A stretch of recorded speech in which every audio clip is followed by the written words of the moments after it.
अच्छा, आपने एक स्टेटमेंट दिया था कि देश जो है, वो अगर ब्यूरोक्रेट्स लोग अगर संविधान में आ जाए, विधानसभा में आ जाए, तो बहुत अच्छा चलेगा। पर जब मैं किसी एमपी का इंटरव्यू करता हूँ, तो बोलता है सर बकवास बोलता है, सारा आईएएस ऑफिसर जिस दिन हम बनेगा ना ऐसा करेगा। मैंने अभी रिसेंटली इंटरव्यू किया है। तो आपको क्या लगता है ये देश नेताओं से चलता है या ब्यूरोक्रेट्स अगर होंगे तो चलेगा? आजादी का जो आंदोलन है उसमें सबसे बड़े बड़े जो नेता वो सारे तो ब्यूरोक्रेट्स हैं। सुभाष चंद्र बोस ब्यूरोक्रेट है, एस एन बनर्जी ब्यूरोक्रेट है। पर ऐसा नहीं कि सारे हैं। अब नेहरू जी जितना विद्वान अगर मिल जाए तो ब्यूरोक्रेट ना भी हो तो चलेगा। जैसे आप एक काम करना, उनकी किताब है ग्लिम्पसेस ऑफ वर्ल्ड हिस्ट्री, वो आप जरूर पढ़ना। क्या? आपको इतना मैटर मिलेगा ना कि मतलब आप अंदाजा नहीं लगा पाओगे कि यार एक किताब में इतना मैटर हो सकता है बोलने का, सिर्फ एक किताब में। बोलने के लिए? और आप इतना क्वेश्चन पूछोगे लोगों से, सामने वाला पैर पकड़ लेगा कि भैया हमें बात ही नहीं करनी है आपसे। हम्म। आधुनिक दुनिया क्या है, प्राचीन दुनिया क्या है। तो जिस आदमी के पास इतना क्लियर कॉन्सेप्ट था, वो सब समझता था, तो सफल प्रधानमंत्री बने, सफल नेता बने। नेता को विजनरी होना चाहिए। सिर्फ विजनरी? हाँ, धैर्य धैर्य होना चाहिए और विजन होना चाहिए, तो वो एक अच्छा नेता पर साबित। क्या लगता है आपको किसी नेता में कोई विजन है आज की तारीख में? मैंने सुब्रमण्यम स्वामी जी का इंटरव्यू किया मैंने एक बार, तो मैंने उनसे पूछा कि मैंने कहा अच्छा कौन सा पीरियड सबसे बढ़िया था? मैंने कहा ये पीरियड सबसे बढ़िया है, मनमोहन सिंह जी का पीरियड सबसे बढ़िया था। बोला दोनों बकवास। नरसिम्हा राव का पीरियड बहुत बढ़िया था। आपको क्या लगता है? नहीं नहीं, बिल्कुल सही बात है। मैं सुब्रमण्यम स्वामी जी को एकदम बहुत विद्वान आदमी है वो, और जब भी मैं उनको सुनता हूँ तो मैं देखता हूँ कि बड़ी गहराई की बातें करते हैं और तथ्यात्मक करते हैं, एविडेंशियल। मैंने सुब्रमण्यम स्वामी जी को कभी सतही बात करते हुए नहीं देखा। Concepts with facts. LPG reform जो लाए नरसिम्हा राव जी, अगर वो सही ट्रैक पे चला होता तो आज भारत वाकई में एक पावर होता। इतना पैसा फ्लो हो चुका था इंडिया में, इतना। अगर हम उस पैसे को इंफ्रास्ट्रक्चर और इंडस्ट्री में लगा ले जाते तो भाई साहब आज देश की स्थिति, आज हम चाइना को टक्कर दे रहे होते, अमेरिका को टक्कर दे रहे होते। पर उस आदमी के बाद उस विजन को संभालने वाले लोग नहीं मिले। क्या आपको लगता है आने वाले टाइम में ऐसा कुछ हो पाएगा वापस? बिल्कुल होगा, हम ही लोग करेंगे। अब तो हम लोग इसीलिए आए ही हैं, उस धारा को शुद्ध करने के लिए। अच्छा, आईएएस ऑफिसर इनकी बात कर रहे हैं, आपने एक इंटरव्यू में बोल दिया था कि अगर आपकी कोई ज़मीन पे कब्जा कर ले, तो जाओ आईएएस ऑफिसर बनो और फिर पूरा गाँव खरीद लो। तो क्या आईएएस ऑफिसर की इतनी सैलरी होती है? नहीं, सैलरी की बात नहीं है कि उसके पास इतनी सैलरी है, उसको लोग दान में दे देंगे।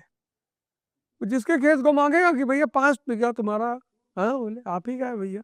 आप देखो जब कोई बड़ा आदमी किसी घर जाता है भारत में, बड़ा या मंत्री मंत्री किसी घर पहुंच गया और कहा कि भाई ओझा जी, जी भैया बढ़िया मकान है, आप ही का है साहब। तो यहाँ शक्ति आने पर लोग आपको कुछ भी दे सकते हैं। मैं छोटी लाइन और बड़ी लाइन में, बड़ी लाइन को काटने में विश्वास नहीं रखता, मैं बड़ी लाइन को बढ़ाने में विश्वास रखता हूँ। शुरू से? शुरू से जीवन पॉजिटिविटी का खेल है। हाँ, जैसे ये आपको समाज क्या करता है, डिस्टर्ब करना ही तो चाहता है। हाँ। कितने लोग मुझको बोले पढ़ा नहीं पाता, ये नहीं करता, वो नहीं करता, बकैती करता। किसी की आज तक हिम्मत नहीं पड़ी मुझसे बैठ के शास्त्रार्थ करने की। अगर मैं बकैती करता हूँ तो आओ किसी मंच पे बैठो मेरे साथ, साबित करो। किसी की हिम्मत नहीं पड़ी। और इतने पॉडकास्ट, इतने इंटरव्यू दिए, मैंने कभी किसी से नहीं कहा कि मुझसे सवाल पूछ के तब मुझसे पूछना। खुला खेल फरुखाबादी, जो मन में आए पूछो।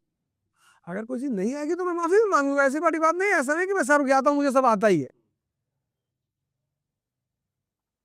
लेकिन शक्ति, पॉजिटिविटी, मैंने किसी की बात को नेगेटिवली नहीं लिया। मैंने कहा इसको जितना समझ में आता उतना ही तो बोलेगा। उतना ही पूछेगा, उतना ही बोलेगा। भाई गीता आप समझाओगे, नहीं समझ में आएगा तो सो ही ना जाएगा आदमी। आप देखो बियर बार में कोई नहीं सोता, जहाँ डांस हो रहा है, मुजरा हो रहा है, वहां कोई नहीं, नाच रहे हैं, गीता का प्रवचन चल रहा है, जबकि मार दिए। जब समझ ही में नहीं आएगा हाँ। तो ये बात है कि कौन सी बात किसको समझ में आ रही, ये बहुत इंपॉर्टेंट है। अच्छा, आप बोलते हो सिंह की तरह दहाड़ो, राजा की तरह जियो।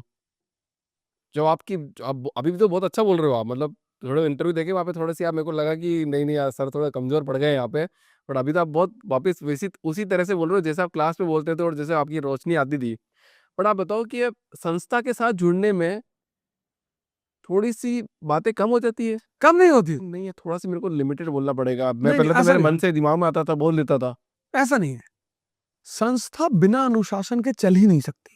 वो भी आपका पूरा ना, जैसे आप किसी संस्था में थे, वो भी जैसे आप जहाँ पढ़ाते थे वो भी एक संस्था थी, वहाँ पे भी अनुशासन था, पर आपने तो स्टेटमेंट दिया मेरे को कोई सवाल नहीं पूछेगा, मैं मेरे हिसाब से काम करूंगा। तो यहाँ पे इस संस्था में और उस संस्था में डिफरेंस आता है। अनुशासन का मतलब ये होता है कि जैसे वहां 8 बजे से क्लास थी तो मैं 9 बजे नहीं जा सकता था,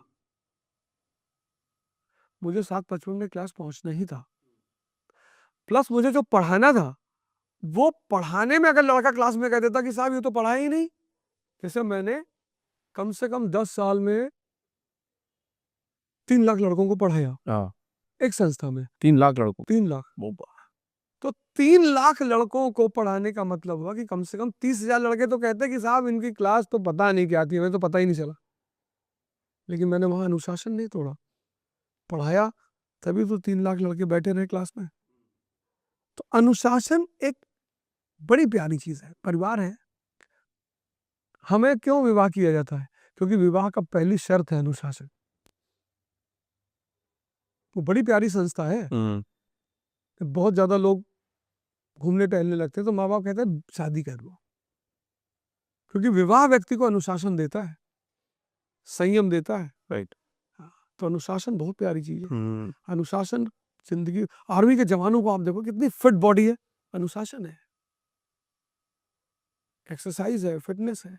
पर क्या ध्यान क्या से- एक आदमी में क्या क्या जरूरत होती है, मतलब अगर विजनरी लीडर हो तो उसमें अनुशासन के साथ में क्या क्या होना चाहिए। नहीं, विजनरी लीडर के साथ एक तो उसे पढ़ाई का शौक होना चाहिए, हर नेता को होना चाहिए, होना चाहिए। अगर नहीं पढ़ पा रहे तो उनकी मंडली ऐसी होनी चाहिए जो डिस्कस करने वाली हो। मैं हर नेता, जितने नेता है, मैं उनसे कहता हूँ 4-5 आदमी ऐसे रखो जो दिन भर तुम्हें कहानी सुनाए, बिस्मार्क की कहानी सुनाए, अब्राहम लिंकन की कहानी सुनाए, डॉक्टर साहब अंबेडकर की सुनाए, गांधी की सुनाए।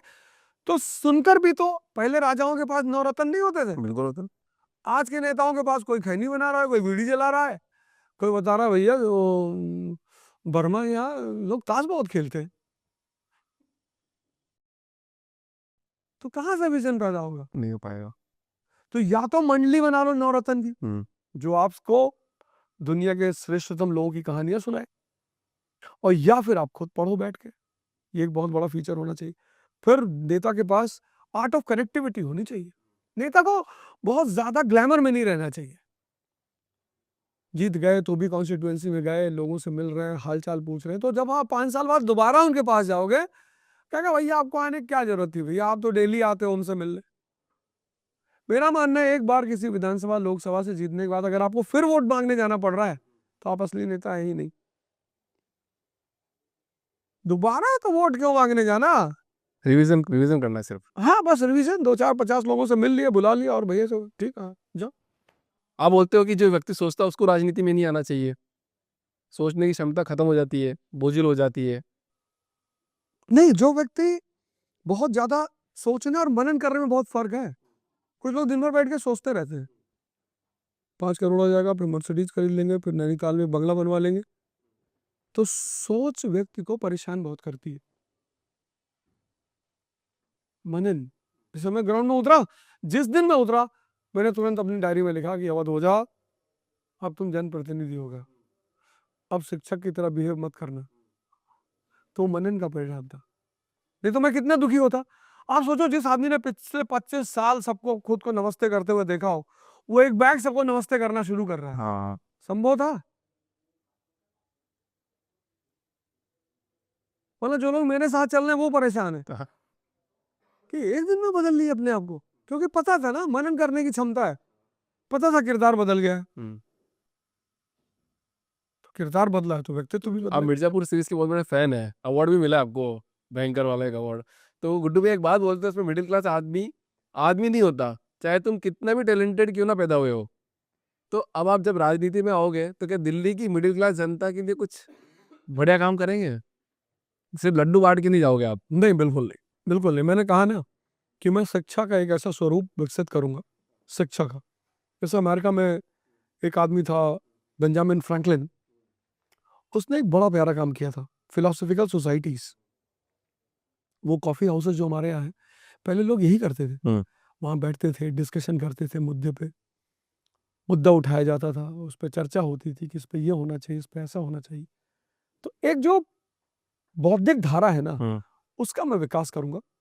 और बौद्धिक धारा के साथ ध्यान मेरा सबसे प्रिय विषय है। हम्म, उससे प्रिय विषय तो कोई है ही नहीं मेरा, मतलब मेरा सबसे प्रिय विषय है ध्यान। हम्म, तो उस ध्यान जो नहीं करेगा, पशु ध्यान नहीं कर सकता। हम्म।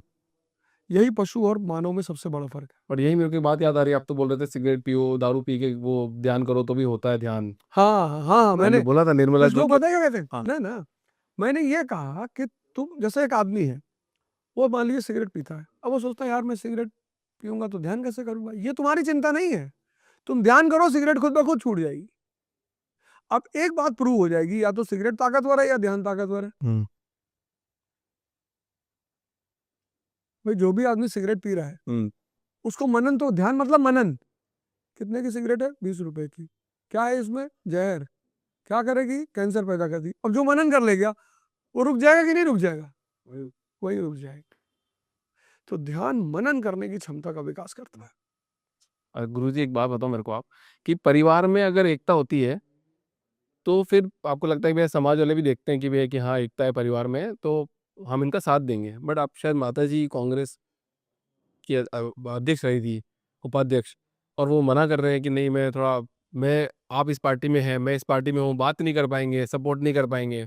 तो इस पर्टिकुलर थिंग को आप कैसे देखते हो कि अगर परिवार में ही दो अलग अलग विचारधाराएं आ जाए तो कैसे दूसरे समाज में अपन थोड़ा अच्छा कर पाएंगे? महाभारत का युद्ध हुआ, भीष्म पितामह दूसरे खेमे में खड़े हैं, हम्म, अर्जुन ने आशीर्वाद लिया कि नहीं? और जीत किसके बल पे हुई? आशीर्वाद के बल पे।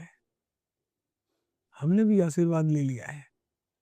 किसी भी आदमी से उसकी कीमती चीज ले लो, और बुजुर्ग और माँ बाप की सबसे कीमती चीज क्या है?